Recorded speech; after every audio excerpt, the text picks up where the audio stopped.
Exemplo de interpretação distorcida de índice. Exemplo de interpretação distorcida de índice. Esse é o assunto do vídeo de hoje, que é a continuação do vídeo anterior, onde eu comecei a tratar sobre interpretações de índices. Eu estou construindo uma playlist aqui no canal, uma playlist básica introdutória de análise das demonstrações contábeis ou então de empresarial.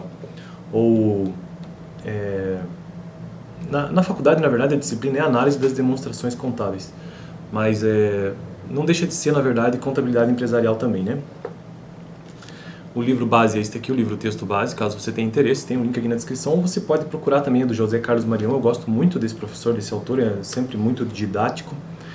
E hoje, então, continuando o tema, né, de interpretações de índices, ele tem um tópico aqui que é um exemplo de interpretação distorcida de índice. Vamos ver o que é que ele traz aqui. Eu ainda não li o texto. Eu estou fazendo a leitura desse texto aqui, juntamente com as gravações aqui do canal. Na faculdade a gente utilizou, esse aqui foi um dos livros, mas a gente não leu todo ele, né? Então a professora foi pensando ou selecionando aqueles textos que melhor convinha para aquele momento. Bom, no vídeo anterior, dá uma olhada que eu trato sobre interpretações de índices, eu vou deixar lá no final, mas basicamente, para tentar resumir isso, basicamente ele traz a ideia de que os índices são relações que se estabelecem entre duas grandezas, facilitam sensivelmente o trabalho do analista, uma vez que a apreciação de certas relações ou percentuais é mais significativa e relevante. Então, interpretação de índices basicamente é uma divisão, nesse caso aqui também pode ser de outra forma, mas geralmente é uma divisão que traz um número relativo, que é em percentual ou não, pode ser transformado em percentual e que facilita na análise, na interpretação. E aí ele trouxe alguns exemplos, né? Na verdade ele trouxe um exemplo específico de lucro. Naquele vídeo eu até tratei sobre isso, por exemplo, lucro em X0, X1, X2, 5 milhões, 4 milhões, 4,8 milhões. Poderíamos dizer que o decréscimo da rentabilidade de X0 para X1 foi de 20%. Sim, porque houve o decréscimo, né, de 5 milhões para 4 milhões, esse 1 milhão. E que o acréscimo de X1 para X2 foi também de 20%, porque subiu de 4 milhões para 4,8 milhões. Todavia, seria correto tomarmos como base o ano de X0, uma vez que o primeiro cálculo, menos 20%, foi realizado com essa base. Veja um exemplo que ele traz aqui.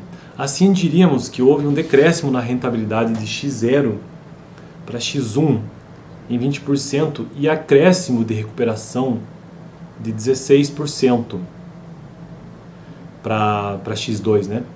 De X1 para X2. Isso porque ele coloca o 4, olha a conta que ele faz. E aqui que a gente percebe a questão do cálculo do índice. Então vamos pensar aqui, ó, 4 milhões e 800 menos os 4 milhões, ou seja, X2, ano X2 menos o ano X1.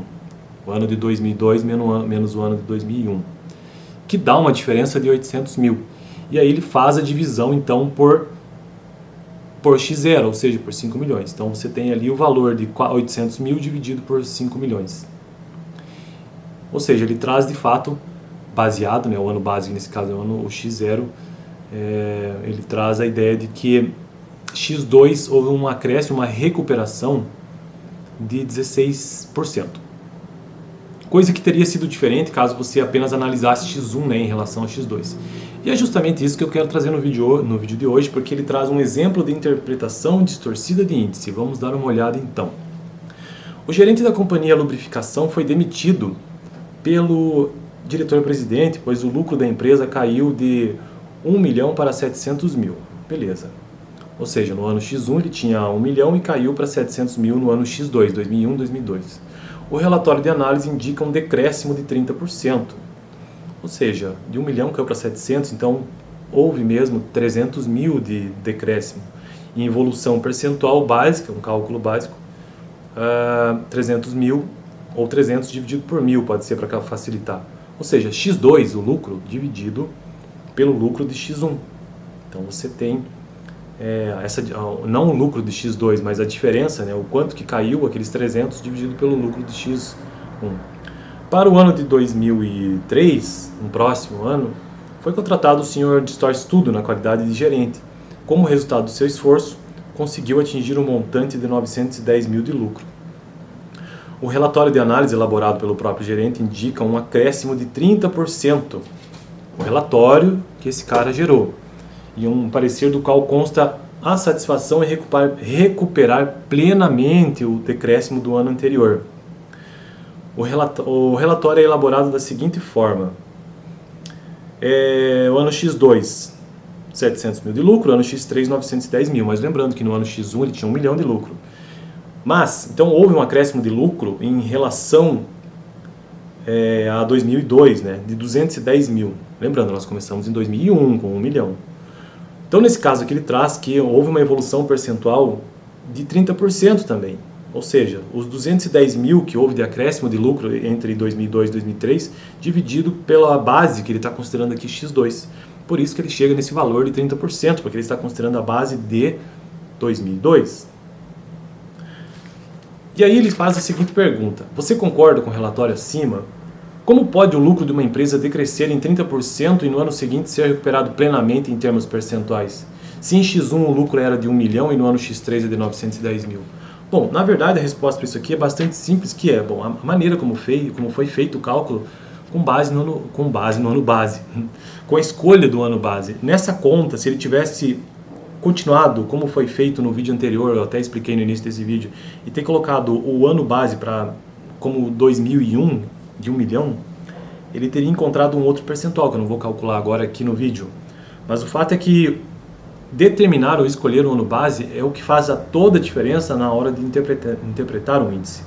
Se ele começou todo o seu cálculo a partir de X1, ou seja, 2001, e trouxe aquela ideia de 30% de decréscimo, então seria natural que no ano de 2002 ele fez essa conta, né, quando ele chegou naquele 30%, mas no próximo ano, 2003, apenas para que ele pudesse verificar se aquilo de fato está condizente lá com 2001, que foi o auge, onde ele teve maior lucro, seria interessante ele também, então, considerar aquele ano base na sua divisão, não só fazer essa diferença.